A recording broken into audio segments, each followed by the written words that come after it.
welcome to the spooky week. It's the end of week 9 as team records start to crumble and expectations of the perfect season begin to fall. Many fans are getting that intense dose of reality they've been dreading since the offseason. Not only that, but now teams are being sent to the shadow realm of bowl ineligibility. We've got more games to cover than ever before, so let's waste no more time and hop straight into it. So this is how Liberty dies. With thunderous applause. Precisely! This is one of the rare scenarios where talking about a group of 5 matchup is warranted. Liberty has silently collected 5 wins in a so far undefeated season. Kennesaw State has collected the complete opposite at 0-6, as they are still looking for their first win at the FBS level. In fact, they've never beaten an FBS opponent. With playoff hopes on the line weekly, 'tis the perfect time for the Owls to play spoiler. It was an even, clean game between two teams which could pass and run the ball efficiently. Though Liberty was having more success in terms of yardage, their lack of being able to finish drives was enough for the Owls to hoot their way to a lead. Not that you would know, but this was the Owls' best game offensively. Bet you didn't kinda see that coming. Many will disagree, but in terms of the spread, this bypasses both Vanderbilt and Northern Illinois' upsets from earlier in the year. So this is technically the largest upset in college football this season. Welcome to the FBS. Hootie and the blow the flames out of the playoff conversation. Sorry, but y'all don't get the courtesy of getting blown out by Oregon again. Congratulations to the Owls and Brian Bohannon for the momentum-shifting win following the tragic news of former Owl Amir Abdur-Rahim. Lord rest his soul. It's always fun for us college football fans to be blessed with Thursday night football, especially when the teams showing up on the gridiron are both teams with strong records. I wasn't aware though that it was going to be a match where 10 men played against 12. Pitt had 2 quarterbacks on the field every time the Syracuse offense went out there. Either the Pitt secondary had the Harry Potter invincibility cloak, or Kyle McCord was playing with a blindfold on. 1 interception is something to be expected in games. 3 interceptions is a bad performance, but it isn't the end of the world. But 5 picks? Makes it even worse when you realize Kyle McCord had more passing touchdowns for Pitt than Eli Holstein did. They were feasting like it was a Thanksgiving buffet to the point his QBR was that of the SEC officials' IQ. Is this who he really is without elite receivers of Ohio State, or is it just a one-game facade? Whatever the case, what the hell? Ohio State fans better start being thankful for Will Howard, because imagine if this was the alternative. Fran Brown leaving him in for the entire game out of pity was the cherry on top of the dog shit. You were down by 31. There's no coming back from that. Let your backups get some playing time. As Kyle McCord would put it, the rotting oranges played like they were fucking sorry as fuck. Pitt had their Indiana week for sure. They may not win the ACC, but they have put everyone else on high alert. A consistent offense with a hungry defense along with Better Call Saul as your kicker, it's a winning recipe for sure. Sharing another similar feat to Indiana though, the disembowelment of a conference opponent will not come without its consequences. Despite this, the gap has widened in Tank Conference and Pitt has solidified themselves as one of the front runners. Syracuse is still ahead of their preseason projections, but if I'm their fan base, I'm staying away from the conversation of calling this game a rivalry. With both of these teams coming off losing skids, both of these squads desperately need a win to salvage the remainder of the season. Colin Lacey seems to disagree as he's already jumped ship for the season because of NIL deals. Thomas Castellanos has been fighting through the season despite being hurt, and today's result was no exception. Completing less than 50% of his passes, it would have been a mystery as to how they were running away with this game to start. But with also having a solid run game, Boston College played clean whilst Tyler Shuck was a mixed bag per the norm. One drive was perfection, followed by a throw which came from an elementary schooler. Boston College was extremely aggressive to start, which definitely gave them the advantage. In typical Bill O'Brien fashion though, they ditched the run game and had to hurt Castellanos try and step up for himself. That went exactly as you would expect. Horribly. The Cardinals' offense woke up and the poor Eagles secondary let Ja'Cory Brooks do what he does best and burn them with minimal effort. The defense which bailed out the Eagles before has now turned into a liability. The offense followed suit by folding completely and allowing Louisville to take the lead. Even with the turnover advantage, Boston College behind Big Game Billy and middle school punting did absolutely nothing to favor them. This is the 3rd straight choke job from Boston College. Can't blame anyone but your AD, this is what you signed up for. It's CBT, College Boston Torture. Jeff Brom gets his 5th win of the season, but with the impending trip to Death Valley, can they get that confetti of a bowl? Can I get a girlfriend within the next week? I'll let you answer that one. You thought we were done with the group of 5? Can you believe people would much rather watch the World Series over this? Hey, Tennessee just won the baseball natty, so we can't be saying that. What I meant to say was, I understand your point of view. Some people just enjoy different sports. Anyway, Boise State's game plan of run the out of their Heisman caliber running back has been successful and easy to execute. UNLV has fought against the drama between them and their starting quarterback by carrying business as usual. With a record crowd in attendance, they intended to make a statement tonight. As the game ran its course, it was abundantly clear that the Rebels prepared for the game plan of the Broncos better than anyone before them. Ashton Jeanty struggled to get any decent footing through the first half. Dual threat Haj Malik Williams was making an omelet of the Boise State defense on both the ground and air. Maddox the Madman was able to make plays when needed, but with the offense nowhere near as smooth as usual, it struggled under the pressure of the Rebel defense. But the football gods demand that their Heisman frontrunner be given way. As biblically foretold, Jeanty parted the line of scrimmage like the Red Sea, and Boise State was able to get right back to their roots. Though it was a back and forth game, the Broncos had the advantage as they were able to control the clock to their will. Even if it wasn't him, Maddox the Madman would run for a play. Though Barry Odom would put up a hell of a fight, the Lords of the Blue Field maintained their rank as the top selection for the 12th seed in December. Bronco Nation, let's ride! All right! I'll tell you what, I'd vote Ashton Jeanty for president. He's the man of the people. It's hard to find two teams in the Big Ten who are more win-starved than these two fan bases. There are worse teams, but none as disappointing. It showed in the crowd. More people went to see Joker 2 than attended this football game. It was time to make it or break it for both teams in this matchup. The Condoms are finally able to get Miller Moss some time in the pocket as he thanked them for it with a great completion percentage and 2 touchdowns. They weren't perfect, but they took major advantage of the scoring drives they were given. Rutgers, well, you get the idea. Krakatoa. Though Athon Krakatoa had a lot of yards in this game, the only number that mattered on the stat sheet are the ones which have more points than the other. Thanks, Booker McFarland. Do you have any more groundbreaking information for us? Why, yes, I do. Rutgers sucks balls. All those yards he got mean nothing when you are referring to Lincoln Riley's defense. Any Pee-wee school with 12 toddlers is putting up 150 minimum on that defense. Unlike the Condoms' defensive front though, Rutgers couldn't get any pressure on Moss. Leave it up to the Scarlet Knights to solve USC of all their offensive troubles. Chop my balls off. Rutgers moves to 0-2 against the city of Los Angeles and continues on their losing streak. 4-4 in any other season for Rutgers is a decent milestone, but they were reaching for higher. Greg Schiano has some difficult questions ahead, as at some point he needs to steer the ship in the right direction. Lincoln Riley gets a much needed win to keep the Condom ship afloat. The next 4 games will leave a lot of questions to be answered, and before you ask, none of these results will affect his job because ain't no way USC paying $90 million for that. With a week to rest from an L from the Duckies, the pressure is on Ryan Day to win the rest of the games this season. With the bug taking Josh Simmons away for the rest of the year, the job just got a bit tougher. Ohio State still out-talents everyone else they play, but they certainly didn't show it today. Nebraska is playing with a chip on their shoulder after getting neutered by Indiana last week. And it seems that team has become at least a little more refined than before. Dylan Raiola wasn't perfect by any means, but he didn't have a complete meltdown like last week. The big story for this game was that the Ohio State run game was getting completely shut down. It's become abundantly clear that Chip Kelly was not the solution Ohio State fans are hoping for. Eventually, the Ohio State game plan became, "F it, the high-end receivers are down there somewhere."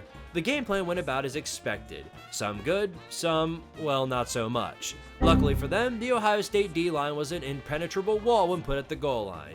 Being given many opportunities though, eventually the Huskers would go down the field and score. The Big Ten commissioner has never shit himself as hard as he is right now. This lasted minimally though, as the Buckeyes immediately went down the field and scored to take the lead back. They potentially could have ended the game on a turnover if good old controversial ref ball didn't have anything to say about it. Taking after Texas, the fans immediately pelted the field with bottles. But the Big Ten refs aren't shrimp dicks, so they didn't budge. It mattered for long enough for Dylan Raiola to instantly throw a pick to seal the deal. At the end of the day, the W is the only thing that matters. The Nuts narrowly dodged the potential firing of Ryan Day, as he is now 44-0 against unranked teams. On top of that, a bowl to go with it. Alright! We'll see what they're really made of next week as little brother Penn State awaits in Skepticism Valley. Nebraska lost their 3rd game of the season, and by this point Husker fans are fearing the worst. If you lose to UCLA next week, I'll be convinced you're being made an example of by the football gods. All this talk about a potential matchup between an undefeated Army and Navy in December. It would have been glorious, but per the usual, the bane of everyone's dreams ruins it. Notre Dame. The Irish can't even live up to their own dreams. It took all of one quarter for Navy to realize they were not built for this. Riley Leonard had minimal trouble dicing up the Navy's secondary. Blake Horvath did what he could to keep them in with his legs, but he could only do so much. Eventually, they lived by the run and died by the pass. Considering that Leonard could pull off the run too, and without a Jeremiah Love to fall back on, Navy just couldn't compete. It might have helped them a bit if they could hold on to the football rather than fumbling it away every drive, but hey, maybe that was their game plan all along. As every week goes along, it becomes more and more of a Scooby-Doo mystery as to how Northern Illinois beat this team. The Irish prevail once again as they settle into their bye week. Perfect timing too, as the matchup after that will be an extremely tough one for the Fighting Irish to prosper.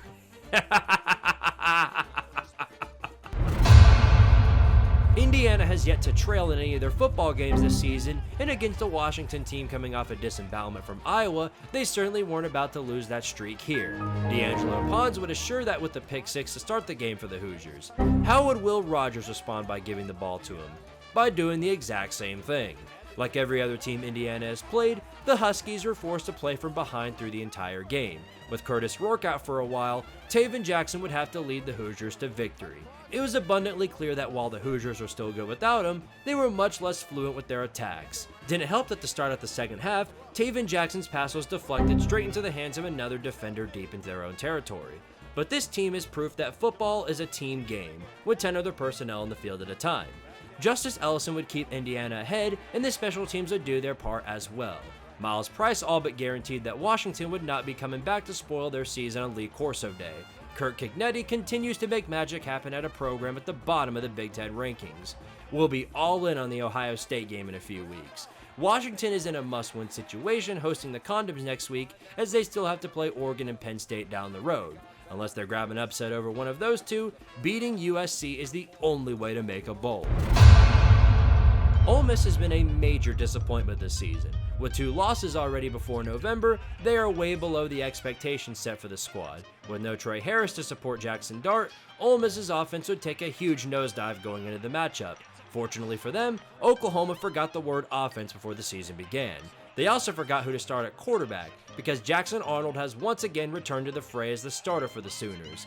Contrary to our expectations though, Oklahoma was able to move down the field. Hold on, since when they were able to do that? You mean to tell me Oklahoma scored? Well, slap my ass and call me Baker Mayfield. It's a Sooner celebration. Minus the fact they immediately stalled out for the few next drives and turned the ball over somewhere in between, it's an improvement all the same. The most baffling part of it all is, they scored again before the end of the half too. A literal squirrel scored a touchdown today, but the Sooners doing it might be even more shocking. Of course, Oklahoma fans know that with fleeting success comes a mountain of disappointment. Ole Miss began to get more pressure on Arnold, and there were minimal adjustments to counter with. Though Ole Miss would maintain the lead, this would confirm something which Sooner fans were hoping would be the truth. Seth Littrell had no idea what he was doing. Bro was eating McDonald's while watching his offense completely melt down. At least now he can give the food instead of taking it, along with millions of dollars. The Sooners get gifted by the annual SEC November Cupcake next week. The Rebels are not as fortunate though, as they have to face the Piggies in Walmart Field next week. Unlike the Sooners though, they have a bowl to celebrate. Alright! Don't celebrate too hard though, otherwise you might have a phantom broken leg for 10 seconds. Georgia Tech came into this game as a heavy underdog, which was quite shocking to me, but then I came to the same realization everyone else did. Haynes King was out for this game. Tech fans blamed him for various mistakes throughout the season, but now they're on their hands and knees begging for his return. Zach Pyron reverted the Tech offense back to that of Oklahoma before firing Littrell. Suffering, agony, and absolutely no development at any point. While Bashawn Tutton didn't have another incredible day running the ball, he didn't need to. Georgia Tech wasn't going anywhere, so why should he? The Jackets lived and died by the inside runs and screens. Since Jamal Haynes couldn't get any space, it was a slow, methodical death sentence. Finally though, Tech got fed up with waiting for something to happen and finally sent Pyron on the bench. Freshman Aaron Philo would be sent to the Wolves. While he didn't do much better, he at least showed signs of movement. But with no receivers to get open and no run game in existence, pest control took over and the Jackets got pissed on and flushed. Despite being only 5-3, the Huskies still have life in Tank Conference, as they only have one loss in said conference. With Miami and Georgia still ahead for the Bumblebees, they either have to grab an upset against one of them or beat NC State to make a bowl. Winning against the Tank Pack should be an easy task, but it's Georgia Tech football. Expect suffering. There are more people at a single county pumpkin patch right now than are currently in attendance to watch Virginia football, and even less on TV because of the CW. But that won't stop the Cavs from attempting to play football. I say attempting because that's pretty much all they did. The Tar Heels have been on a full-on collision course with 4 losses in a row. They intend to right the ship today against Virginia. I'm not sure if an Amber Alert has been sent out yet, but somebody has to find Virginia's defense. Receivers getting wide open, lines getting pushed around, Jacoby Criswell didn't even throw a pick. The worst part came when Anthony Calandri was picked off by a defensive lineman and the 300-pound man proceeded to run out the entire team back to the end zone. At that point, you have reached the lowest of the low. I don't think this one is enough to save Mac Brown, but he certainly put his 90-year-old balls on Virginia's face with this one. Along with winning this game, he snapped the 4-game losing streak with enough time to swing back to a possible bowl bid.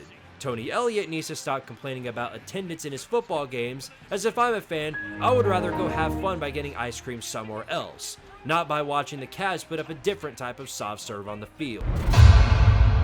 Fellas, Pig time is back. For the first time in a while, the Piggies can show that they are better than the record shows, as they are not playing a top team this week. In fact, they are playing the exact opposite. No amount of cowbell in the universe could fix what this team has become. Taven Green had no trouble dicing up the Mississippi State defense. Watching the cowbell team try and defend him was like watching them trying to defend Toledo's offense. The exact same result.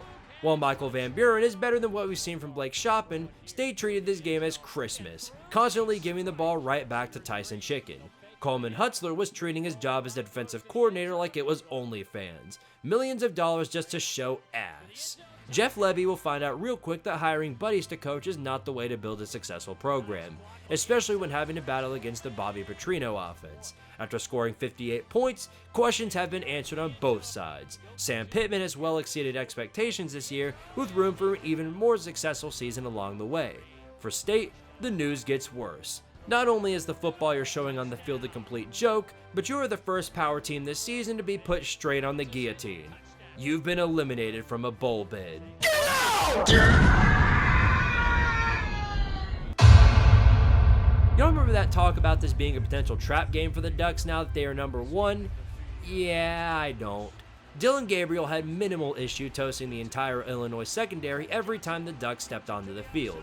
In fact, everyone on offense did the exact same thing, as Johnson and Jordan James joined Gabriel in melting through them like a knife through butter. Illinois' defenders were getting EA College Football 25 the entire night because they were getting stiff-armed and hit stick to oblivion. It almost looked like Illinois had the mentality that they were before the game began. No matter how good Zachary Franklin is, Illinois didn't have Dylan Gabriel behind the pocket, so there was little they could do to counter. The Fighting Burt Bielemas were getting out-coached, out-physicaled, and out-footballed. Safe to say that Oregon lived up to their ranking and is teaching the Big Ten about Pac-12 football. With a trip to the Big House coming, it's safe to say that if they can win that game, a trip to 12-0 is more than certain. Illinois only has 2 losses to top 3 teams, but next week's match against Minnesota will really determine how the season progresses for the Illini. At least a bowl game has been locked. The Gus Bus continues the road trip straight down into the Shadow Realm. 4 straight losses and it doesn't look like that's going to change anytime soon. BYU is still competing with the Cyclones for reign over the Big 12, so they don't plan on going down prematurely. Though in last week's result, UCF giving Iowa State all they wanted and more, the Mormons wouldn't budge this time. Jake Retzlaff and about 17 other people ran the ball all over UCF. Even guys on the special teams are doing it. RJ Harvey did the same in return, but he's no Ashton Jeanty, so they'd need a little more to keep up. Once BYU started boxing him up, there wasn't really much else they could do. Ja'Cory Brown was too rattled to complete a pass to his own receivers, so the passing game became obsolete, at least until the 4th quarter when the Knights decided that a change was needed. Dylan Risk would come in at the end to make it look like a respected effort. This was successful as he led the Gus Bus to 2 more touchdowns. Though they still lost, this could paint a picture of a much more comforting future. Something has to change after your 5th straight loss. Luckily for the UCF faithful, they've been given a gift on the birthday of Gus Malzahn. A roof replacement to be exact. There's always Scott Frost. The Mormons continue their streak of dominance, as in their efforts they're now in the top 10. They also kicked out Iowa State in the process. I would make fun of UCF here, but like many of the games this week, the expected result occurred. Wait, BYU was the underdog? The Alabama nation is down horrendous. For the first time since the birth of the Saban dynasty, they have 2 losses before November. Half of them think that Kalen DeBoer should already be on the hot seat. They'll get a chance to right the ship though as Mizzou comes to Bryant-Dummy Stadium. The Tigers have been figuring out just how much of a gift Cody Schrader was for them, as the offense has completely vanished. Every complete pass was a generational long struggle for them. The struggle got a whole lot worse when this happened. With Brady Cook fighting injuries again, it'll be up to Drew Pine to take control of the game. Oh, you stink! If you thought it was difficult watching Mizzou trying to complete a pass before, I'm convinced that playing Shove the Cactus Up the Sphincter is more fun than this. Like a child playing with their food, Alabama waited for the entire game for Missouri to score. They never did. With Luther Burden getting shut down, it was a miracle worthy of parade if they got a first down. Eventually, Bama got tired of waiting and did the scoring themselves. The Tide washed over Missouri's defense with the run game. Of course, it's no Mizzou game without coach Eli Drinkwitz making a total ass of himself. Anyway, Bama had no trouble running away with this one and sent the Tigers home with their second loss of the season. I'm not confident in their ability to make the playoffs even if they win out, because their offense is that of Oklahoma's. Frauds ahoy!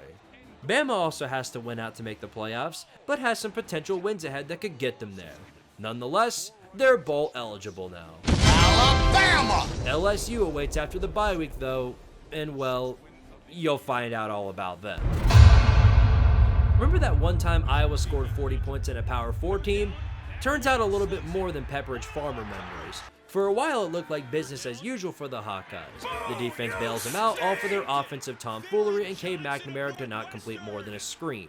When he threw a pick 6 for Gits and Shiggles, Kirk Ferentz finally decided it was time to adjust his offense. Took him 16 years, but he finally did it. For some teams, all that is needed to get things right is a quarterback change. Brendan Sullivan would bring a fight to this Iowa offense that we have not seen in a long time. And that's all because he could run the ball. Compromise that with a strong run game behind Caleb Johnson, and Iowa was a complete team again. The defense and special teams, of course, didn't take the day off either. Northwestern was completely smothered. Nothing went well at all. So much so that Ryan Walters' best solution was benching Jack Losh for that legendary Ryan Helinski. Returning to the fray, he did about what you expected. 50 yards passing. Take it or leave it. At least they scored a punt return touchdown too. Anyway, Iowa has 4 more chances to make a bowl, which knowing them, they'll pull that off before the inevitable blowout bowl loss. Northwestern can just stay on the Sesame Street channel for all I care. It's like watching 11 Elmos on the field. Minnesota! There's no curse higher than having to play Mike Locksley in September, but once the month changes, if Maryland is on your schedule, it's a blessing. Watching these two teams this season has been like trick or treat. You either get a great game or an awful one. No gray area in sight. In the We Own Lincoln Riley Bowl, Minnesota clearly took advantage of their bye week as they ran away with this game early. Max Brosmer was lighting up the Maryland secondary like a Halloween tree, and Maryland's response to that was less than ideal. Billy Edwards throwing a pick 6 straight to Justin Wally did them no good. How do you respond on the next drive? Another pick. And all of that was just the first quarter. The turtle hid straight in its shell and never came out. Of course, in conference games, there's no mercy rule. Maryland was forced to endure this for another 3 quarters. While MJ Morris came in and made the effort look a little more respectable in the end against their second stringers, the result was always going to end like this. Time is ticking for Locksley, who is getting ready for another month that isn't September. Right now, nobody fears the turds. Music City might be too good for you. By the way, I told y'all that PJ Fleck was the guy. He'd always find a way to get y'all to a 7-5 Holiday Bowl season. That's what he does best. Right here, pulls it out, that defensive end gobbles him up. There's only one thing saving this game from being another college tank bowl, and that is because Stanford is still somehow better than last year. Ashton Daniels did well to show his dual threat in this game. No, I don't mean traditional dual threat, but rather he was a threat to both teams. While like Manor had another good day in terms of receptions, he's just one man! He can't do the whole job, especially considering Hank Bachmeier had one of his greatest days as a quarterback for the Diarrhea Deacons. 250 yards passing and 3 touchdowns on any day for Wake Forest is a good day. They somehow made offense look easier today than last week against UConn, which should say more about the trees than anyone else. They were able to run the ball better this week, but still couldn't stop a nosebleed despite having 4 sacks. Regardless of these facts though, Stanford managed to stay in the game the entire way following a 4th and goal stop by the defense. After tying the game with 9 minutes left, it was followed by a bunch of nothing drives before someone finally did something. Matthew Dennis would nail the field goal to put up Wake by 3. Stanford would drive down the field, and Ashton Daniels would throw to a wide open man. And it's intercepted by Nick Anderson. On the defense. Wake gets back to 500 in what will be the most important game for them coming up against the other California ACC team. Stanford is still waiting on their first D1 home win in 2 years. Par for the course in Tank Conference. Actually, I don't really think that makes much of a difference. They just suck anyway. You know, it just sounds to me like Oklahoma State is just unfit to be in the Big 12. The American is more fitting to them. Or whichever conference Tulsa's in. As the weeks pass by, the problems for the Cowboys stack along with it. Alan Bowman is still in the live or die by the long ball phase, so despite the significant yardage, he wouldn't be enough. Ollie Gordon has been placed back into the freezer, so he had little yardage to go along with the offense this week. By far the absolute worst part about all this is that while Oklahoma State couldn't run the ball, Baylor did the complete opposite. And they also put up a near record-breaking performance rushing the ball, almost 350 yards on the ground. Cowboys fans want Brian Nardo fired. They also want Mike Gundy fired. Hell, they want the mascot fired. They want so many people fired I can't keep up with it at this point. Patience is running extra thin for Gundy as the Cowboys fall to 0-5 in conference play and have taken 5 straight L's in a row. That extraordinary run defense will show its roots once again next week as Cam Skibbity and co. arrive to Stillwater. The only water that's actually running in that city is the toilet water. So much for being a Big 12 favorite. This could be your worst season in 25 years. Dave Aranda may still be on the hot seat, but just like Billy Napier, he buys himself some more time for them to think about it. As the weeks go by, I become more thankful for teams like Iowa State and BYU who do what they are supposed to. Every other team in the Big 12 is just near impossible to get a read on. A defensive overhaul was required for Joey McGuire after getting vored by Dave Aranda and co. While they were far from perfect, anything was better than the week before. TCU started out strong behind Savion Williams and Josh Hoover's arm, but Texas Tech quickly responded off a turnover and got themselves the lead. After that, nobody felt like scoring. At all. Joey McGuire chose to remedy this in the second half by starting freshman quarterback Will Hammond, who quickly drove down the field and pushed the lead forward. This would usually be where the Hypnotoads respond, but instead, turning the ball over was more their forte. That hype song they have sounds like it came straight from the Fall Guys soundtrack and isn't doing him any favors right now. Now down 31-14, TCU decided that with 3 minutes left to go in the third quarter, they would have the Red Raiders right where they wanted them. What followed was a completely different team. A couple of typical blown coverages by Texas Tech and TCU was right back in it. Watching Texas Tech trying to defense is less enjoyable than watching my old chorus teacher trying to whip in Nene. As soon as they got the lead, they lost it. Tech still has plenty of time for their offense to go down the field and kick a game winner. See? Look, they're already inside the 30. They can do it. Hammond's going to keep it. A little quarterback counter, and he runs right into a roadblock. Hit that he made. Did they get a recovery? Yes, they did. Or the freshman could fumble the ball in crunch time, sealing their fate. You can blame them all you want for the loss, but you should consider getting a defense first. Tech has quickly lost their edge in the Big 12 with what is now their second straight loss. With the Cyclones and Buffs down the stretch, they could have more coming soon. At least they'll have a guy for the future now.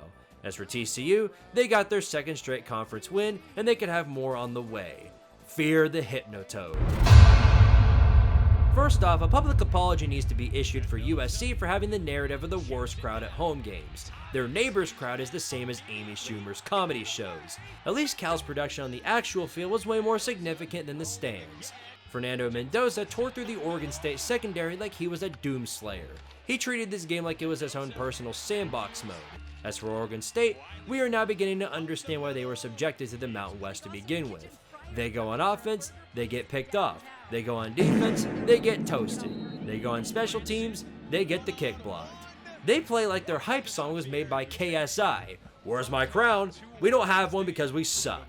The Golden Bears slide back to 500, coming up on one of the most important parts of the season. Which teams will rise and which will fall? That's the gift of this conference. Everyone loses all the same. So would this be a revenge game for Texas since Vandy historically owns this team? Good question. That's unknown. The Commodores thought ahead and took the initiative to put netting around their construction zone in case of another field rush. With quick points off a turnover, the possibility of this being the case didn't seem so off. Quinn Ewers quickly reestablished himself back into the game with the help of DeAndre Moore, getting Texas back up 14-7. While Texas would extend the lead, Diego Manziel wouldn't go down without a fight. It was a one-score game in the fourth quarter. What a world we're living in, huh? It would come down to this fourth down for Vandy. Can they do it again? They will run it on 4th and 2. Pavia backpedaling, and he lobs it downfield for another Texas takeaway. Well, that's unfortunate. Though Vanderbilt would come out on the losing end of this game, it's proof that they are not fraudulent in any kind. They aren't ranked anymore, but they definitely get my vote. The feel-good story is far from over for Vandy, as they still only have one win away from bowl eligibility. Texas survives what could have potentially derailed the entire season. Considering Quinn's lackluster stats though, it raises the question of whether or not they might put Arch in over these upcoming games. The bye will raise some extra practice time, but I doubt anything actually happens. Keep it real, if there were any upsets to occur over the weekend, it definitely wouldn't be this one. After the influx of hate this channel has received due to angry Miami fans, it might be an obligation at this point to say something positive about the Canes. As such, congratulations on having one of the easiest schedules of all time. Anyway, the Canes had little trouble here. While FSU did a pretty good job getting pressure on Cam Ward and getting 4 sacks on him, it wasn't enough to shut him down. Not to mention Damian Martinez at 150 rushing yards. The Canes ran the ball all over FSU with minimal effort. It doesn't take a whole lot to wipe this group of individuals out. In an interesting twist though, Florida State would be giving a completely different quarterback a chance today. Enter Luke Kromenhoek, a true dual threat who can beat you with his legs and his arm. If they tried this earlier and had 10 more Luke Kromenhoeks, they might be a respectful team this year, but they all hit the portal in the offseason. While Cardiac Cristobal slept through this game as he usually does, Miami was always a few steps ahead of the program in a red solo cup. Miami now runs the state of Florida in football, as if that wasn't obvious enough already, and to add insult to injury for the Tank Knolls, lock them out of the postseason. The Canes' path to 12-0 looks to be a lock as of right now. Florida State, sorry to tell you, but because you were too busy trying to sue your conference to escape it, you're stuck with Mike Norvell now. This is a hell you are not escaping from anytime soon.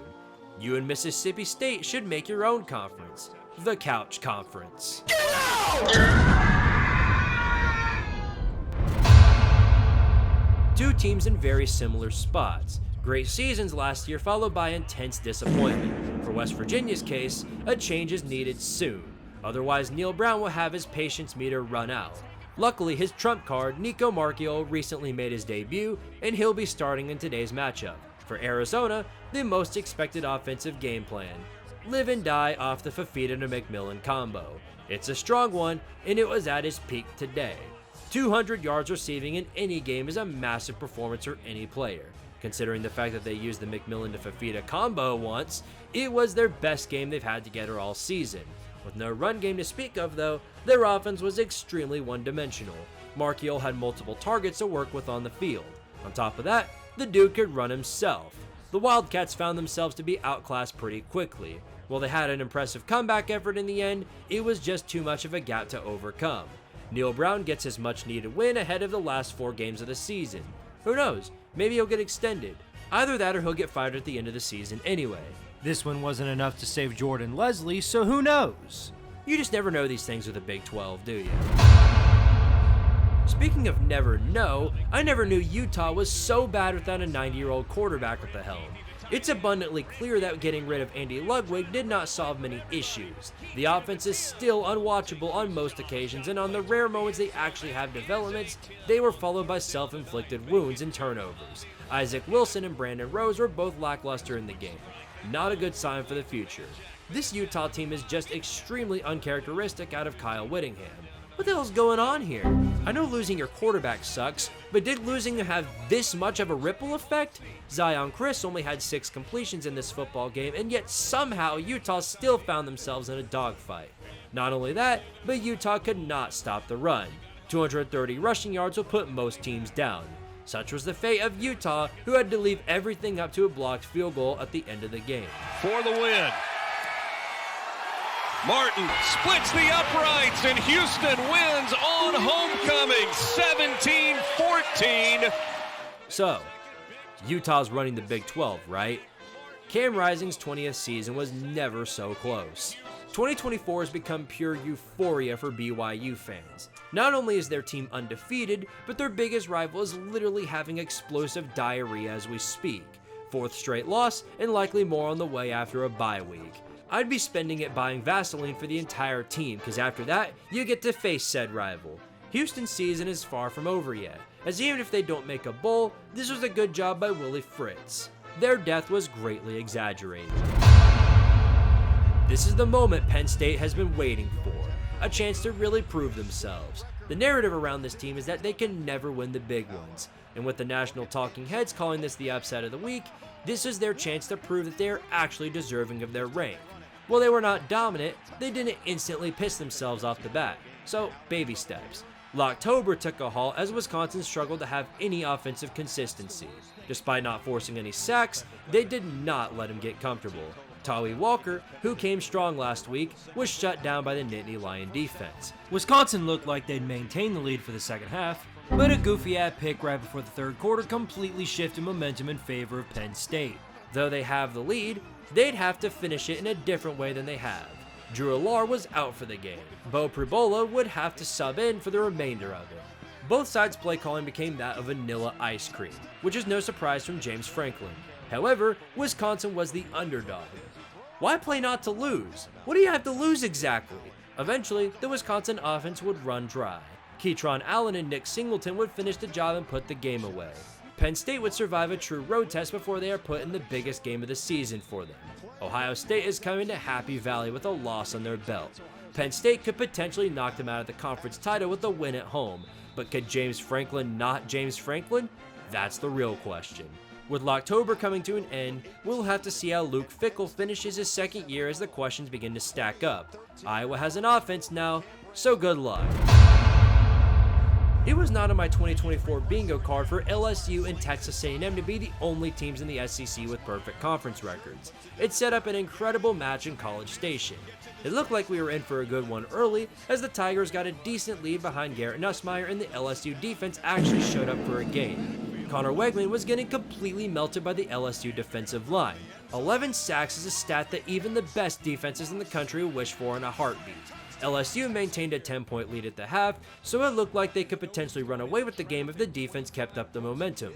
You forgot one crucial detail though. Your coach is Brian Kelly. You signed up for big game Brian? Witness the most asinine play calling you've ever experienced for the second half. The coat guy getting arrested at the end of the half was the start of the downfall. LSU only had one run play, which is run it up the middle and hope they let you through. Nussmeier at this point really started to feel the pressure from the A&M defense, and thus turned the ball over multiple times. Thus, a quarterback change was made. No, not from LSU. You think they make adjustments? Pfft, come on. Mike Elko would bring back in Marcel Reed, and with the ability to run the ball, it completely threw off the LSU defensive game plan. And run the ball he did. LSU couldn't stop him at all. BK must have been dancing with the team at halftime because they came out as unmotivated and uncoordinated as ever. Even the special teams was a disaster. It was a BK masterclass. A&M quickly ran away with the game, and LSU had no answers to counter with. So the Aggies are now in the driver's seat of the SEC. Shocking revelation indeed. Avoiding SEC cannibalism, they have a chance to win out before a match against Texas at the end of the season. Looks like we're getting no Texas 8-4 this season. Without Will Johnson, Michigan's offense would have to show up for this game against their hated rival. The Spartans wanted blood and were determined to get it. A quick score in the first quarter would set up Davis Warren to respond. By the way, he's the quarterback now. I know they keep switching them in and out, so it's hard to keep you updated, but anyway, that's all there is to it. With Aiden Childs and Nate Carter swinging through the motions, the Wolverines would need to have some offensive productivity to win the day. In a shocking turn of events, they actually showed up with an idea of how to get a first down. Most shocking is that it came from their passing game. Mixing up the pass and run with the quarterbacks kept the Spartans on edge, and it paid off. This on top of the quarterback hokey pokey did them wonders. They had Alex Orji come in and not pass for a single pass play. Are we sure Paul Johnson isn't out there on the field? Behind the impact of the big house and the Michigan defense doing a part in shutting down any scores, the Spartans would once again lose to their hated rivals. They swung harder in the post-game fight than they did in the actual game. Is it just tradition for these two to throw hands every year after the game? I don't know. The Wolverines winning this game guarantees that the season isn't a total loss at the bare minimum. They've got some brutal games ahead, but maybe they'll be able to make a bowl. Pray to Jim Harbaugh and hope. At least now the quarterback situation will be a little less convoluted. Jack Titty has retired from football. May he have success wherever he goes next.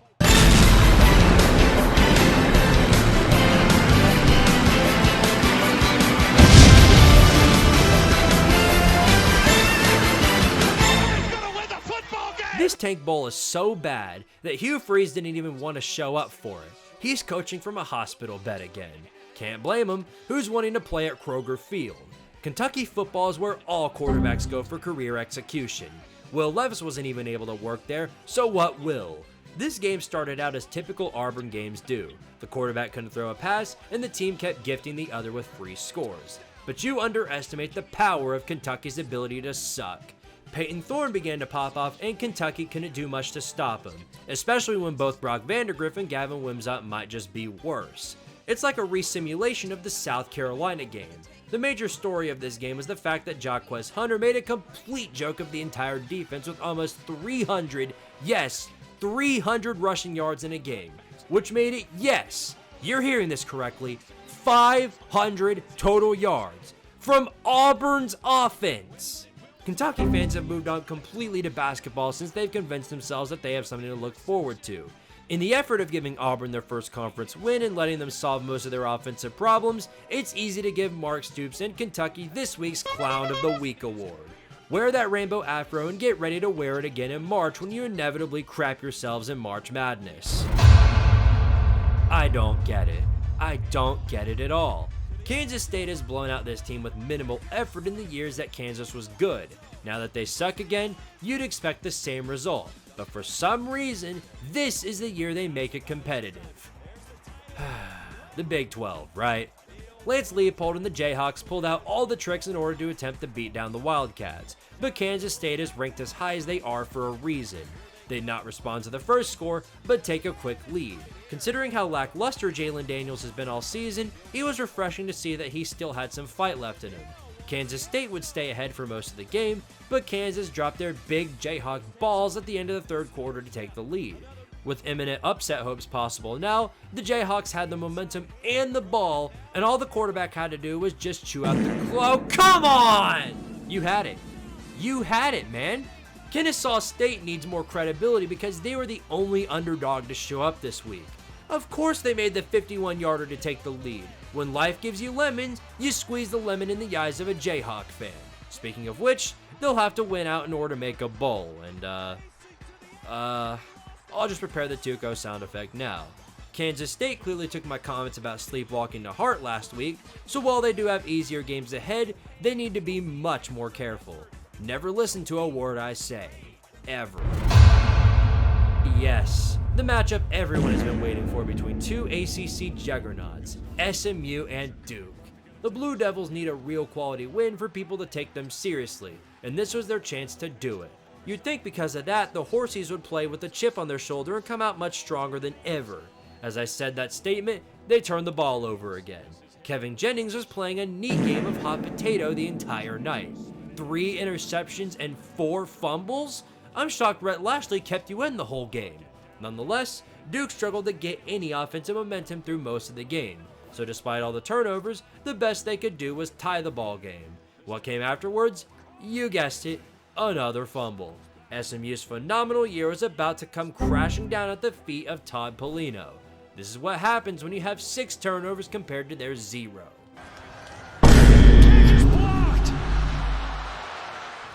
What the Sigma? I can't believe that through a 6-0 turnover ratio, SMU is still gonna pull this thing out. I say that because Manny Diaz is putting all of his marbles on the line and going for 2. Here's Murphy, buying time to his right, throws and incomplete. No SMU wins. SMU has really waltzed into this conference year one and nearly taken it over. We'll see if they can fulfill their destiny next week as undefeated Pitt awaits. I'd feel bad for Duke, but if you can't win a game forcing 6 turnovers, you deserve to suffer the consequences. Pac-12 After Dark. Legit actually is Pac-12 After Dark, and it lived up to the expectations. 250 yards with 2 touchdowns is a decent game for any quarterback, especially with no interceptions. Behind the back of John Mater, Wazoo would be fighting against the Aztecs of San Diego State.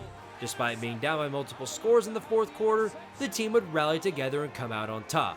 The Cougars are out here doing what Oregon State can't and repping the new Pac-12 with heart and courage. So much so that they are now ranked in the top 25. For San Diego State, blah blah blah basketball. Let's move on. Days before this game began, Deion Sanders proceeded to tell the media that getting hated turns him on. Are we sure that isn't one of those AI comments? Whatever the case, keep your fetish away from me. Colorado would be back to full spirits as Travis Hunter would be returning to the fray for the Buffs. Wasting no time, he'd be the first scorer for Colorado. Despite a decent effort from Brandon Sorsby to keep Cincy in the game, the lack of offensive scoring would set up Colorado to run away with it. Shedeur Sanders was practically unstoppable with over 300 yards and a really good completion percentage. Fool me once, shame on me. Fool me 6 times, I'm the clown. I was really not familiar with Colorado's game. Sanders and Hunter are elite, yes, but Colorado looks to me like a complete team above anything else. If Deion is really turned down by haters, imagine how much of a stubby he has right now knowing that the Buffs are somehow bowl eligible. Alright! Credit where credit is due. With the remainder of the schedule all looking winnable for the Buffs, we could see a 10-2 Colorado when all is said and done. What are we going to do if that happens? Good lord. To the bearer of bad news, the path down the road will be very tough. But a bowl game is still possible. Just know, if you fail, there aren't any Cincinnati Bengals to fall back on, because boy do they suck. That's it for week 9, everyone. The playoff race continues to get more and more interesting, and starting next week, the playoff picture will become much clearer. Here's my top 25 for this week as we head into the final 4 weeks of the regular season. The amount of head-to-head matches here make the polls convoluted in some areas, such as the tomfoolery of 2024.